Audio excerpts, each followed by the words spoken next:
ताला ने हमें जो मशीनरी दी इसको ऑपरेट करने वाला एक ही पुर्जा हमारे यहाँ पे दिमाग में है और इस दिमाग को हम अंडरस्टैंड नहीं करते और क्योंकि हम इसे अंडरस्टैंड नहीं करते तो हम इसकी मैक्सिमम और बेहतरीन यूटिलाइजेशन नहीं कर सकते। सो ये हम पे फ़र्ज़ है कि हम इसको समझें, सिंपल अंदाज में समझें और उसको फिर प्रैक्टिस करें, एक्सपीरियंस करें कि समझने के बाद रिज़ल्ट्स क्या आते हैं। तो डेफ़िनेटली आपकी ज़िंदगी में एक पॉजिटिव चेंज आएगा और आप रिफ़्लेक्शन करें कि वो अप्लाई करने के बाद, उसको समझने के बाद आपका बिहेवियर कितने % चेंज हुआ। सो रिफ़्लेक्शन करें, सिंपल वे में रखें और प्रैक्टिस करें।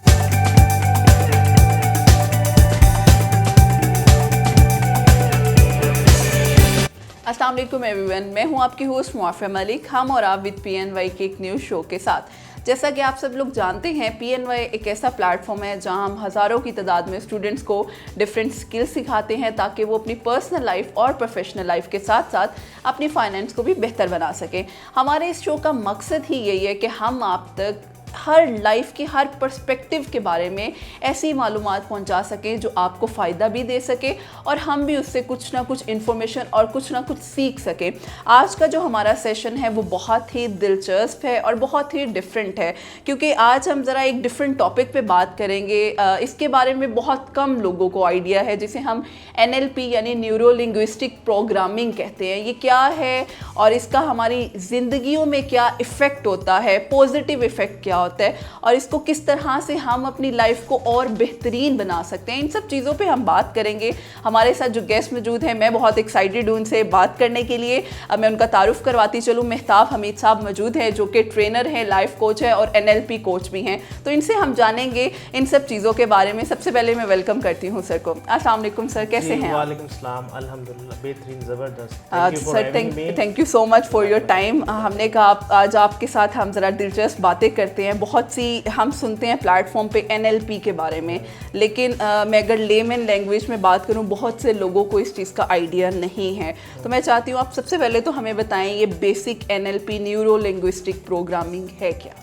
देखिए, NLP को हम बड़ा सिंपल अंदाज में एक्सप्लेन कर सकते हैं। NLP is all about mind language.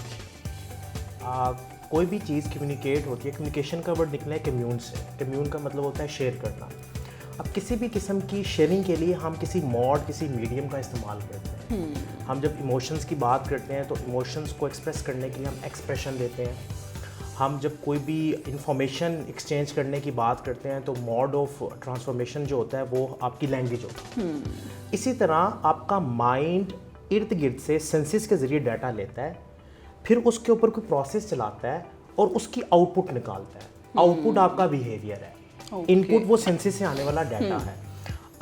हर इंसान के पास अल्लाह ताला की तरफ से दी 5 सेंसेस हैं। कोई ना कोई सेंसेस में से कोई सेंस एक्टिव होती है और उससे हम डाटा परसीव कर रहे होते हैं। अब वो डाटा आता है माइंड में, एक फ़िल्टर से गुजरता है और उसका कोई मीनिंग क्रिएट करता है।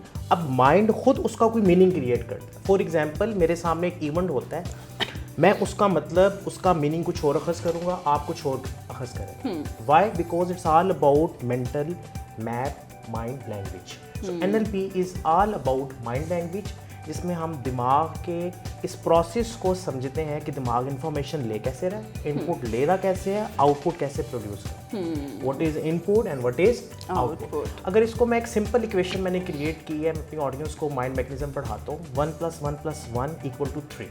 अब पहला 1 सेंसेस है, दूसरा 1 माइंड का फिल्टर है, तीसरा 1 माइंड स्टेट है, = 3 आंसर है जिसे हम बिहेवियर कहते हैं। अब पूरी दुनिया को हमारा बिहेवियर यानी आउटपुट नजर आती है, इनपुट किसी को नजर नहीं आता। Exactly. और हम बदकिस्मती से बिहेवियर को चेंज करने की नाकाम कोशिश करते हैं, बिकॉज 3 कभी भी डायरेक्टली चेंज नहीं होगा। You have to change in input. अब जो इनपुट है उसमें कुछ चेंजिंग करेंगे। एग्जाम्पल देता हूँ, चाय बनानी है, आपने उसका टेस्ट चेंज करना है, आप उसके इंग्रेडिएंट्स में चेंजिंग करेंगे। आपने कोई रेसिपी बनानी है तो उसमें आप जो भी इंग्रेडिएंट्स में चेंजिंग करेंगे उसी तरह उसका टेस्ट चेंज हो जाएगा। Same for mind, same for behaviour, कि जो पहले 3-1 है वो आपकी इनपुट है। अब पहले 3-1 को अंडरस्टैंड करने के लिए जो लैंग्वेज उसे हम NLP कहते हैं। बड़ा ही वो दिलचस्प सा है। लेकिन सर इसमें ये भी तो है, जिस तरह से आपने कहा इसमें हमारे बिहेवियर्स चेंज होते हैं, तो क्या हमारे माइंड के अंदर कुछ हमारे ऐसे फिक्स बिलीव्स होते हैं जो हमें लगता है कि हम ख़त्म हो जाएंगे, हमारा वो बिलीफ सिस्टम चेंज नहीं हो सकता, तो उसमें एनएलपी फिर किस तरह से हेल्प आउट करती है? अच्छा देखिए, एनएलपी बिहेवियर को चेंज नहीं करती। एनएलपी के जरिए आपको अंडरस्टैंडिंग आती है कि बिहेवियर बना कैसे, राइट? इंफॉर्मेशन आई, उस पे जो प्रोसेस है ना, उस प्रोसेस को अंडरस्टैंड करने का जो नाम है वो एनएलपी है। सिंपल अल्फाज में कह रहा हूं, ठीक है? लाइक कि जो कार मैकेनिक होता है उसको पता है कि फ्यूल कहाँ से आ रहा है और इंजन का प्रोसेस क्या है, ठीक है? अब वो कहीं पे भी कोई गड़बड़ होती है तो उस प्रोसेस में से चेक करता करता जहाँ पे कोई फॉल्ट है उसको फिक्स करता है और कार स्मूथ हो जाती है। सेम जो एनएलपी प्रैक्टिशनर है, वो डेटा आ रहा है, एक नेचुरल प्रोसेस है, प्रोसेस हो रहा है और आगे बिहेवियर बन रहा है। वो देखता है कि इस बिहेवियर को अगर चेंज करना है एक्सपेक्टेशन के मुताबिक, तो इंग्रेडिएंट्स में कहाँ चेंजिंग करनी है, सेंसिस के लेवल पे। अब सेंसिस के लेवल पे कैसे, जैसे हमारे बुजुर्ग कहते थे जैसी सोबत होगी वैसे स्टार्ट होगी। अब सोबत का मतलब कि आप अपने इर्द गिर्द से डाटा ले रहे हैं, आप जैसी वीडियोस देख रहे हैं आपका बिहेवियर वैसा होगा। आप एग्रेशन वाली वीडियोस देख रहे हैं तो आप एग्रेसिव होंगे, आप सैड मूवीज देख रहे हैं तो आपका बिहेवियर सैड होना शुरू हो जाएगा। yes. आप ह्यूमर वाला कंटेंट देख रहे हैं, आपकी पर्सनैलिटी के अंदर ना चाहते हुए भी ह्यूमर आना शुरू हो जाएगा। इट मीन सेंसेस से आने वाला डाटा। yes. फिर माइंड फिल्टर जो है वो बेसिकली इंफॉर्मेशन को आपके पास्ट एक्सपीरियंस के मुताबिक फिल्टर करता है। लाइक के लेट्स सपोज, मुझे याद है मैं जब कॉलेज में पढ़ता था तो हम एक दफ़ा मैं अपने दोस्तों के साथ एक प्लाजा में गया, गाड़ी पार्क की, वापस से गाड़ी नहीं थी, आगे पीछे पता किया, शायद लिफ्टर उठा के ले गया हो, तो पता चला गाड़ी चोरी हो गई है। okay. अच्छा, अब माइंड के फिल्टर में एक चीज़ आ गई कि गाड़ी जब भी पार करेंगे तो चोरी होने का डर है।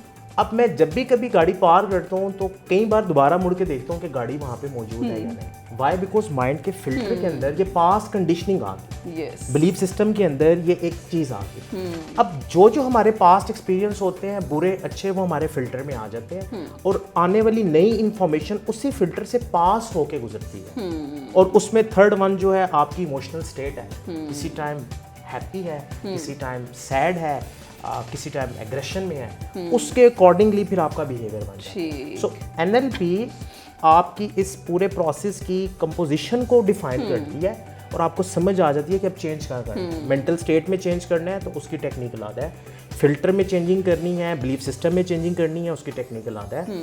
सेंसेस में अगर आप तब्दीली तो नहीं कर सकते, बट सेंसेस से आने वाले डाटा को कंट्रोल कर सकते। एग्जैक्टली। कि आपने कैसे, लाइक मुझे याद है कि 5 ईयर बैक मैंने अपनी फेसबुक में उन तमाम कंटेंट वालों को अनफॉलो कर दिया जिनका कंटेंट मुझे लगता था कि अब मेरे लिए ठीक नहीं है, या जिनके कंटेंट से मेरा मेंटल मैप अफेक्ट हो सकता है। जो लोग बहुत ज़्यादा पॉलिटिक्स वाली पोस्ट डालते हैं या बहुत ज़्यादा बहस करते हैं पॉलिटिशियंस के बारे में, अब मैंने उनको अनफॉलो कर दिया बिकॉज उससे मेरा मेंटल मैप स्ट्रेस में जा सकता है। सो अब आने वाला कंटेंट का जो कंट्रोल है, बिकॉज इंसान अशरफुल मखलूक़ात होने के नाते हमारे पास ये एबिलिटी है कि हम रिस्पॉन्स कर सकते हैं, कंट्रोल कर सकते हैं कि हमने किस कंटेंट को देखना है, किसको नहीं। So this is all about के बिहेवियर को हम चेंज करते हैं, एक्चुअल प्रोसेस और इंग्रेडिएंट्स में चेंजिंग करते हैं। एग्जैक्टली।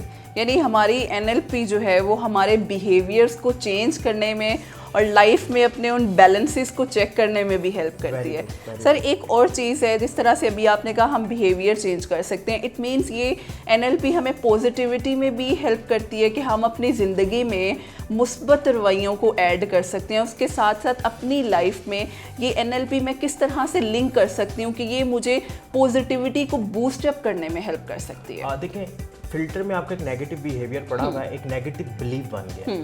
आप जब भी कोई डाटा आएगा तो आपका उस पर जो रिस्पॉन्स होगा वो नेगेटिव होगा, उसकी इंटेंसिटी नेगेटिव होगी। अब आपने देखना है कि बिलीव नेगेटिव है तो बिलीव को चेंज करना है, ठीक है, या वर्डिंग, जो वर्ड्स है ना, क्योंकि linguistic, neuro linguistic programming, language का बड़ा किरदार है। जो वर्ड्स हैं, हर वर्ड की एक इंटेंसिटी होती है। लाइक मैं अपनी लाइफ में प्रॉब्लम का वर्ड यूज नहीं करता, प्रॉब्लम नेगेटिव इंटेंसिटी देता है समवेयर, कि प्रॉब्लम आ गई, पता नहीं क्या होगा, वो आपके माइंड में पता नहीं क्या होगा वाला जब फ्रेम आता है तो आप थोड़े से कंफ्यूज भी हो सकते हैं, स्ट्रेस में भी जा सकते हैं। अब उसकी जगह मैंने जो वर्ड रिप्लेस किया है वो है चैलेंज। ओके। चैलेंज का वर्ड जब आपके माइंड को थ्रो होता है तो आपकी इनर मोटिवेशन एक्टिव हो जाती है और आप कहते हैं अच्छा चैलेंज है, आपके चेहरे पे स्माइल आ जाती है। मैं ऑडियंस से भी ये प्रैक्टिस करवाता हूँ, प्रॉब्लम का वर्ड थ्रो किया, परेशान हो गए, अब एक्सप्रेशन देखें चेंज हो रहे हैं, बिहेवियर चेंज हो रहा है। और जैसी का चैलेंज तो अच्छा वो एकदम से आपकी excited आ जाती है, excitement आ गई, exactly. आपका इनसाइड एक्टिव होता है। सो वर्ड की रिप्लेसमेंट से आप अपनी वोकैबुलरी को अपडेट करके अपने बिहेवियर को चेंज कर सकते हैं। This is one thing. Negative belief है तो नेगेटिव बिलीफ को चैलेंज करें। लाइक मुझे लगता है कि सारी दुनिया जो है वो बड़ी खराब है। अब मुझे क्यों लगता है, वाई, पीछे जो अब मैं उसको डिग डाउन करूंगा और उसको डिग डाउन करने के लिए मैंने अपने आप से क्वेश्चनिंग करनी है। या हमारे सामने जो कोची बैठा हुआ है, जो क्लाइंट बैठा हुआ है, जिसके साथ हम सेशन कर रहे हैं, हम उससे सवाल पूछते हैं कि एक पर्सन कहता है कि मुझे लगता है कि मैं कभी भी पब्लिक स्पीकिंग नहीं कर सकता। मैंने कहा आपको क्यों लगता है? दोस्त कहते हैं। मैंने कहा जो आपके दोस्त कहते हैं कि उन्होंने कभी पब्लिक स्पीकिंग की नहीं, तो मैंने कहा फिर क्यों लगता है? अब मैंने कभी करके नहीं देखा। अब ये देखें उसके मेंटल फ्रेम को हम चेंज कर रहे हैं, एग्जैक्टली चैलेंजिंग सिचुएशन में डाल के, आस्किंग मोड में जाके। अब उसका ये लिमिटिंग बिलीव, नेगेटिव बिलीव जो है वो चैलेंज हो रहा है, जिसकी वजह से वो सोचने पे मजबूर हो रहा है। तो सुकरात कहता था कि मैं किसी की ज़िंदगी को तब्दील नहीं कर सकता, मैं उसे सोचने पे मजबूर कर सकता हूँ। सो NLP देख लें, यहाँ पे भी यूज़ हो रही है कि मैं उसे सोचने पे। अब जब आप किसी को सोचने पे मजबूर करते हैं, कोचिंग में भी यही है कि हम जब आस्किंग मोड में जाते हैं तो वो पर्सन उसका इनसाइड सोचने पे मजबूर हो जाता है कि मैं जैसा सोच रहा हूँ वैसा नहीं है। यानी हमने अपना पर्सपेक्टिव चेंज करना तो मैं है। जब तक एक्सपीरियंस नहीं करूंगा तो मुझे समझ नहीं आएगी। सो एक्सपीरियंस करने से आपका मेंटल मैप एक्सपैंड होगा। ज़बरदस्त, ये बड़ा ही दिलचस्प है, क्योंकि हमारे यहाँ जो लोग सुनते हैं ना उन्हें बड़ा क्रिटिकल लगता है, पता नहीं ये क्या बला है NLP।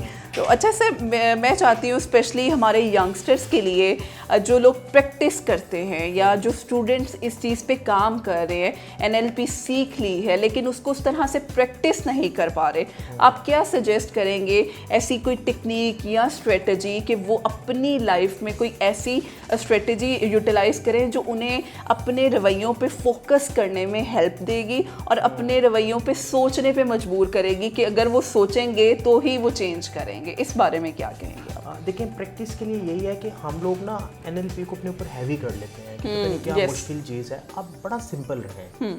अब जितना सिंपल रहेंगे ना उसकी इम्प्लीमेंटेशन उतनी आसान होगी। लेट्स सपोज कि ये कप पड़ा हुआ है, मैंने घर से उठाना है, वेरी सिंपल स्टेप। लेकिन अगर मैं कहूँ कि मैंने ये टेबल भी उठाना है, कप भी उठाना है, 7 चेयर्स भी उठानी है, ये मुश्किल हो जाएगा। अच्छा, कप को उठाना और रखना मेरे लिए आसान है। सो मेक इट सिंपल कि NLP को आप सिंपल बनाएं, उसको देसी। देखें, लिंग्विस्टिक का मतलब क्या है? लैंग्वेज। अब आप उसको अपनी देसी नेटिव लैंग्वेज में कन्वर्ट करें और देखें कि वो जो बात उस स्पेसिफिक लैंग्वेज में की गई है उसको अगर हम अपनी लैंग्वेज में ट्रांसलेट करते हैं, अपने देसी अंदाज में, अपने देसी फ्लेवर में, अपने कल्चर के अकॉर्डिंगली जब हम उसको इम्प्लीमेंट करते हैं तो हमें क्या चैलेंजेस आते हैं। अच्छा, बड़ा इंटरेस्टिंग हो जाता है जब आप प्रैक्टिकली देसी अंदाज में उसको अप्लाई करना शुरू करते हैं। ठीक है, लाइक हमने घर में भी कुछ अपने रूल्स बनाए हुए हैं। अब मैं कभी भी जब एंगर स्टेट में जाता हूँ तो मेरी वालदा या मेरी वाइफ मुझसे पूछती है, हाँ बेटा आप रिस्पॉन्स कर रहे हैं या रिएक्शन। अब बेसिकली मेरे मेंटल फ्रेम को, मेरे मेंटल फोकस को चेंज कर रहे हैं कि मैं अगर रिएक्शन में गया तो मैं अशरफुल मखलूकात के दर्जे से नीचे आ जाऊँगा, मेरा रेप्टिलियन ब्रेन एक्टिव हो जाएगा, मैं फाइट फ्लाइट में चला जाऊँगा, इसी स्टेट में जाऊँगा ना।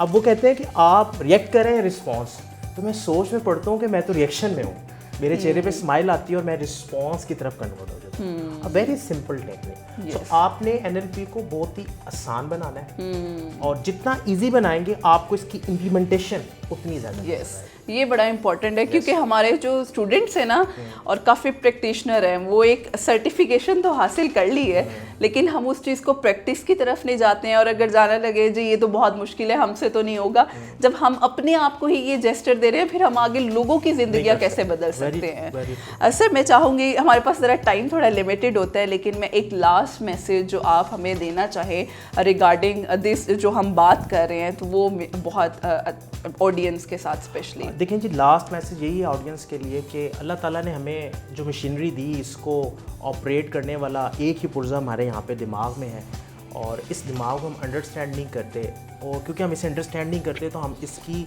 मैक्सिमम और बेहतरीन यूटिलाइजेशन नहीं कर सकते। तो ये हम पे फ़र्ज़ है कि हम इसको समझें, सिंपल अंदाज में समझें और उसको फिर प्रैक्टिस करें, एक्सपीरियंस करें कि समझने के बाद रिजल्ट्स क्या आते हैं, तो डेफिनेटली आपकी ज़िंदगी में एक पॉजिटिव चेंज आएगा और आप रिफ्लेक्शन करें कि वो अप्लाई करने के बाद, उसको समझने के बाद आपका बिहेवियर कितने % चेंज हुआ। सो रिफ्लेक्शन करें, सिंपल वे में रखें और प्रैक्टिस करें। ज़बरदस्त, थैंक यू सो मच जज़ाकल्लाह सर। खैर, ये बहुत मेरे शुक्रिया। अपने लिए बहुत लर्निंग पर्सपेक्टिव होता है और मैं उम्मीद करती हूँ स्पेशली यंगस्टर्स के लिए और जो लोग इससे हासिल करना चाहते हैं। वही बात है कि हम कितना नॉलेज दूसरों से हासिल करते हैं। मुझे बहुत मज़ा आता है और इतनी ज़बरदस्त टॉक आपने की है, मुझे एक नई एक मोटिवेशन आप कह लें मिल गई है कि मैं और ज़्यादा इस चीज़ पे काम करूँगी और पढ़ूँगी और इंशाल्लाह उम्मीद करती हूँ आप लोगों के लिए भी ये बहुत ज़्यादा हेल्पफुल होगा। इंशाल्लाह फिर हाजिर होंगे एक न्यू सेशन के साथ। हमें इजाज़त दीजिए, अल्लाह हाफ़िज़।